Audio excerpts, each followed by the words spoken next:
Well, it's great to be here today, and I appreciate. Thank you to LYRASIS for pulling this program together. It's an important topic, for sure.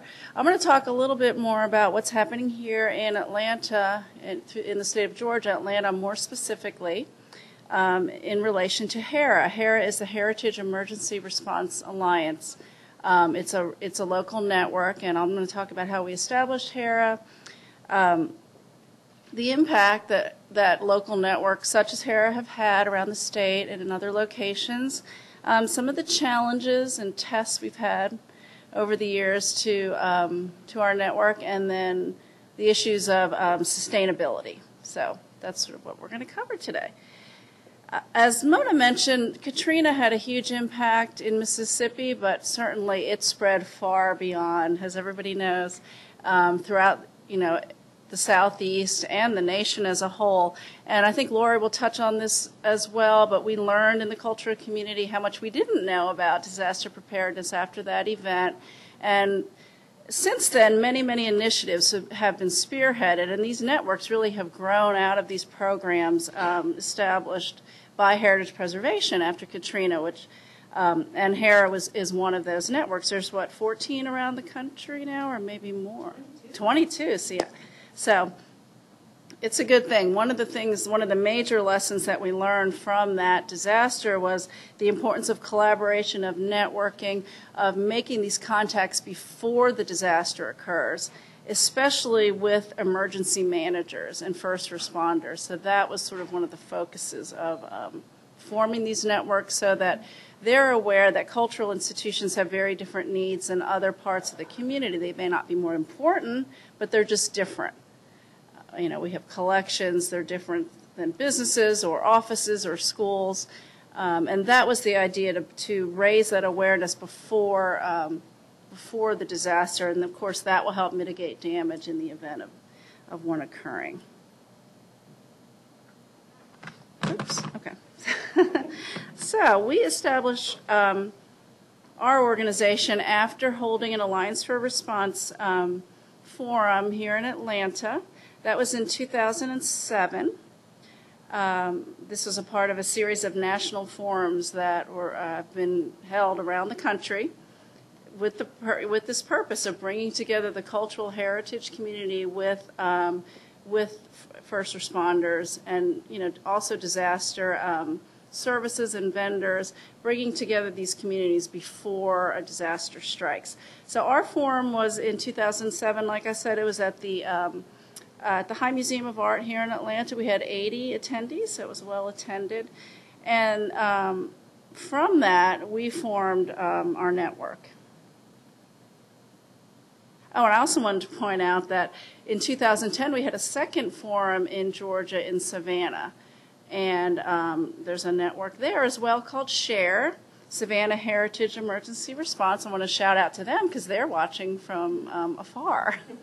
We also have some of their brochures out at the table. So at the break, you can grab one of their brochures. And I didn't mention, as well as some of our brochures, and we also have some giveaways and some other materials out there thanks to our supportive disaster vendors who have helped us over the years. So when we established HERA, well, we actually formed a mission statement, and essentially we formed as a group of institutions and individuals representing institutions interested in preserving the cultural heritage in the metro Atlanta area, and also to sort of cooperate and serve as a resource around the state. And our goal is primarily to mitigate the loss of collections in the event of disasters. And we really wanted to not just be libraries and archives, but have museums, historic preservationists, really cut across different but related areas of the profession.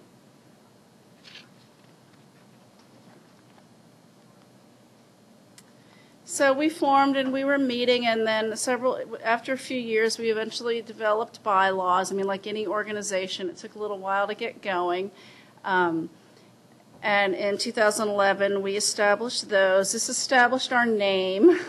We, designed the logo, that sort of thing. We had a structure, and we formed a steering committee. Before that, we were sort of just loosely defined, and we met occasionally.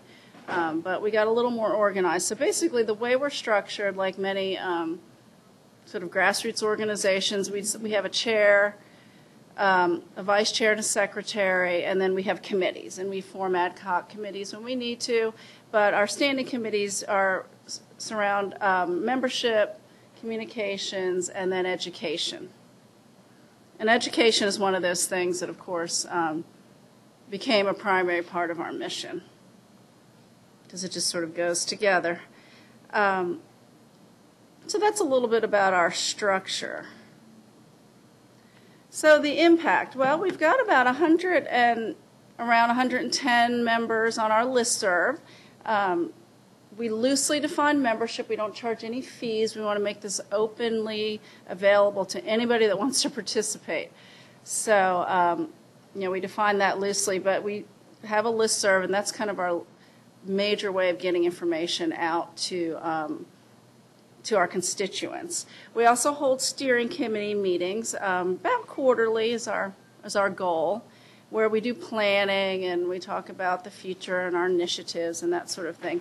And we try to hold one or two, our goal is 2 educational programs per year. And over the years, we've held a number of different programs, workshops. We've done panel discussions. We did a tabletop exercise one time. And they've been, the success of those have varied. Some were very well attended, some were less attended. But overall, they've been quite successful. We've experimented with having them at different times of day and what works better. And we're thinking about maybe going to more an annual program that's more involved, maybe an all-day program that can get more in depth rather than just a shorter program. So we're going to try that next year. The nice thing about a small organization is we can kind of vary our structure and our intent over time. So we also try to maintain a directory of members, and we use that term loosely, but we have a database of people that participate, and the idea is that we have their contact information, we have their areas of expertise. If they've been to AIC CERT, and several of us have gotten training in particular areas, or if they have expertise in anything related to disaster preparedness, collections, and we note that in the database, and also if they have any specialized equipment, because that also is very handy in the event of a response. I mean, some institutions here might have freeze dryers, others have large freezers, HEPA vacuums, that's, equipment of that nature, industrial dehumidifiers, so that we keep up to date, we try to, in our database as well. So, our goals really are to spread the word, to provide outreach, and to raise awareness about our organization and about disaster preparedness in general for cultural institutions. So with the advent of all the social media outlets, certainly we've jumped into that as well as we can.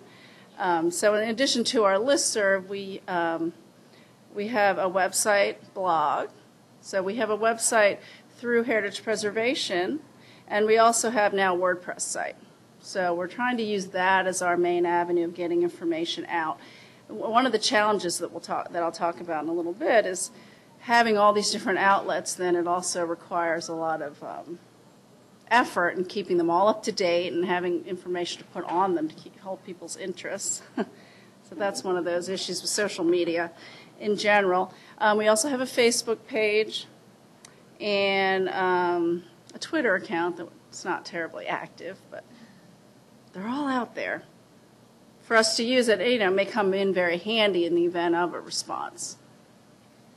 So it's good to have, and all those things are free, which is wonderful too, because we have no budget. So ultimately, our first goals were to help institutions in the event of a disaster, to help cooperate, but we realized that a lot of what we're doing really, because thankfully we haven't had that many disasters, is networking and information sharing. So that really ends up being a lot of what we're doing, is training, is networking, is making connections before these events occur. We also hope that we're helping to raise awareness and encourage other institutions to improve their disaster planning. And we provide outreach and educational opportunities. We try to do everything for free as far as we can, and so far we have. Another thing we've tried to do is interact with first responders and emergency managers, and we've had a pretty good luck with that, especially with the state and the FEMA emergency managers. They've been real supportive, and they tend to come to almost all of our meetings. And I think, so that's been great. It's been a little more challenging to keep the first responders involved, and I think there's reasons for that, but I'm just going to talk about that a little bit later. But ultimately, our goal is to prepare and then be able to respond collectively to disasters that affect our region. Now, our region in Atlanta is sort of interesting because Atlanta is so spread out. So we're Metro Atlanta, which really, depending on who defines it, could be 10 counties, 15 counties, 20 counties. So that actually has been a huge challenge to kind of organizing our network. So that in Savannah, they're one county, so they're really kind of tight-knit and organized, and it's sort of challenging here because who do we contact? Do we contact Fulton County, EMA, DeKalb County, Cobb County, and beyond and beyond. So that, just like all the problems Atlanta has with coordinating anything, I think because of the structure, we found the same thing to be the case. So anyway, that's sort of interesting, but we also really do want to keep the network local because that's sort of the point of these. I think that's when they're the most useful because we can collaborate and cooperate in a small area. And then if we do need to help throughout the state, we can be organized to do that as well. Okay. So we've last few years, knock on wood, it's been fairly quiet in terms of emergencies at various institutions, but certainly we've helped on the phone with mold outbreaks and water leaks and those sorts of things. But in 2008, we actually did help with an actual on-site response. And that was when, for all of you that were here, a tornado did come right through downtown Atlanta in 2008. There wasn't damage to any of the cultural institutions directly, but a small family-owned business called the Atlanta Daily World did sustain quite a bit of damage, and they are almost like a cultural institution in that it's one of the oldest African-American newspapers in the country, and they had all of their kind of business records in their building. So in a sense, it was like a cultural institution, and so they reached out for help, and we, jumped on the opportunity to help. So their building, as I said, was on Auburn Avenue, and the roof sustained damage, and then we had rain after the tornado, so they had a lot of water damage. And then, of course, all of those things that come after that, mold and issues. So over a period of 2 weeks, we had 21 volunteers from our organization from nine different Metro Atlanta organizations help them assess damage, pack out materials that they were taking to a storage site. And you can see this picture, there was mold. We ran into some issues with the conditions, but this is the reality in the event of a disaster, which really led to a lot of lessons learned as well. Because we didn't at that time have supplies or materials, but we gathered stuff from various institutions, and a lot of our institutions stepped up and donated supplies. The Atlanta Daily World, they didn't have a lot of boxes, so many institutions, Emory and other places, donated boxes, respirators, gloves, and we all just brought our own equipment as well. And we spent weekends, and we all took turns. One HERA member coordinated the schedule, and we worked in shifts and went down there, all with permission from our institutions, to help them sort through, recover, and pack up the materials. And by the end, the conditions were bad. It was moldy. Parts of the roof were falling. The ceiling was falling in. There was no power. So we learned a lot from that experience. And, related to our organization about the importance of health and safety issues, made us think about liability. I mean, we had people from 9 different institutions in that building. Were they all covered by their personal insurance? If somebody was injured, were they covered by their institutional insurance, that sort of thing? Not everybody was wearing respirators. So were they taking the proper precautions? We probably needed hard hats in there, we realized, and we didn't have hard hats. So that was very interesting, and it was a learning experience that was sort of a real life workshop in a sense. Also, coordinating the volunteers, that was also a challenge. And you have to remember, in a disaster, recovery the disaster happens in an instant, right? But recovery can go on for days, weeks, months, years. And you get burned out, and then people want to help initially, and then, of course, they have to go back to their jobs, which is another reason why it's great to have a network, because then you can pull on different people if the recovery does continue for some time. Because this went on for almost 2 weeks, and and if it was something regional that affected a lot of institutions, it would go on much longer. So that was interesting. Also, the need for supplies was a big issue. We donated what we could, but that was there were limitations to that. So since then, we've looked in to try to get funding for supply caches and that sort of thing, with limited success. We're still kind of working with those ideas.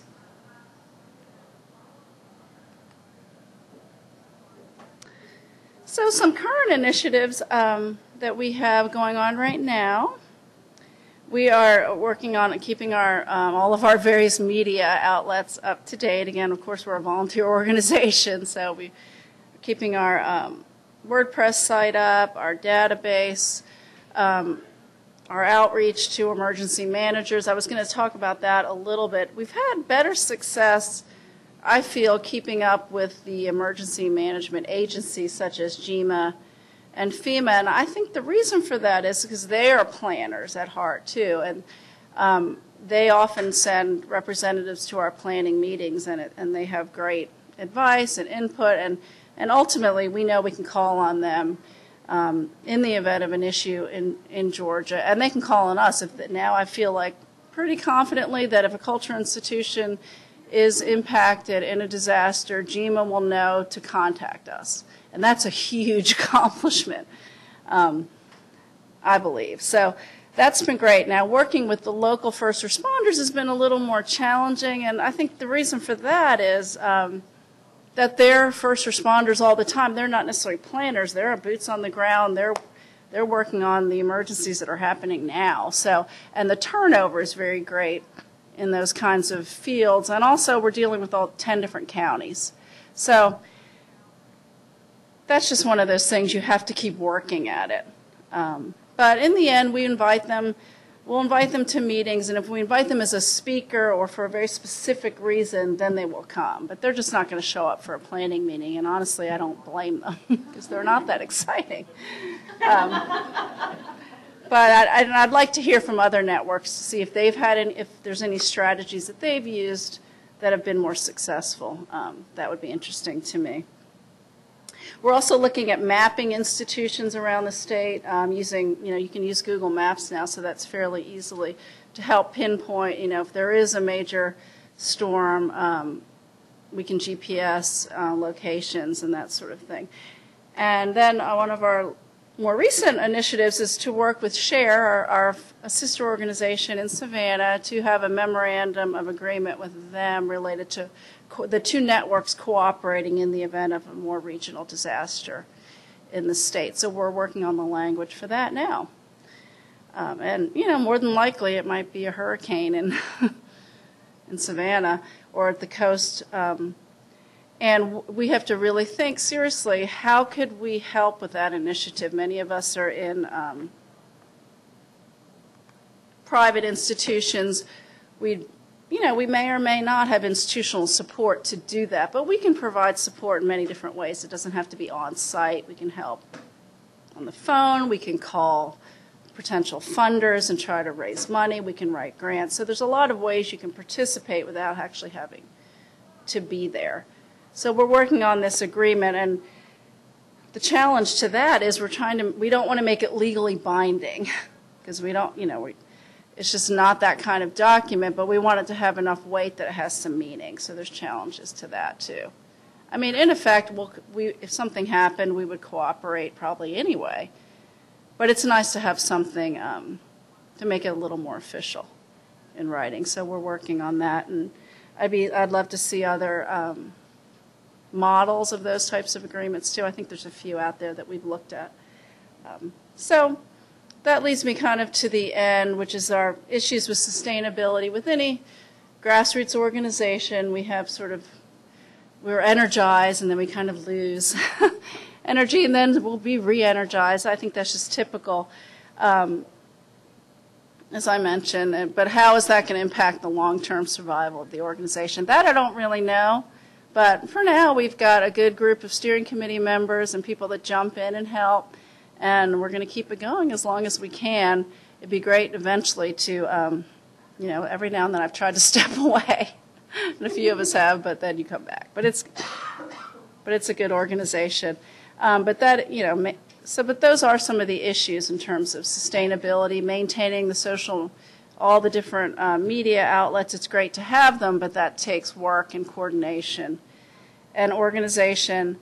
Another issue we've had is, and I don't know if this is a local issue, but broadening our membership has been sort of a challenge. We tend to be really entrenched in the library archives community, and we'd like to bring in more museums, historic preservation organizations, and that's been a little bit of a challenge for us to keep those folks involved. We've had, the first responders kind of come and go. We've had a great relationship with various disaster recovery vendors, and that's worked out well. They've been very supportive and helpful and generous at times as well. Which leads me to the last point, which is lack of funding, and that's not necessarily, I guess that's a challenge, but so far we've existed for all of these years without any source of funding. We don't collect dues. We've gotten some donations here and there to support speakers or to support a program or to provide refreshments. But other than that, we've really done it pretty much on a zero budget. And in a way that makes it simple because we don't need a treasurer. We don't have to manage money. We don't need a bank account. So for now, I think we're going to continue in that mode until we become more established. So that's just an overview of our program here in Atlanta and how we formed and some of the challenges that we faced and ongoing in terms of sustaining the network. But overall, I think that in the event of a regional disaster, I think we'll be better prepared to respond because of the existence of this group and other similar groups around the country that have formed. So thank you.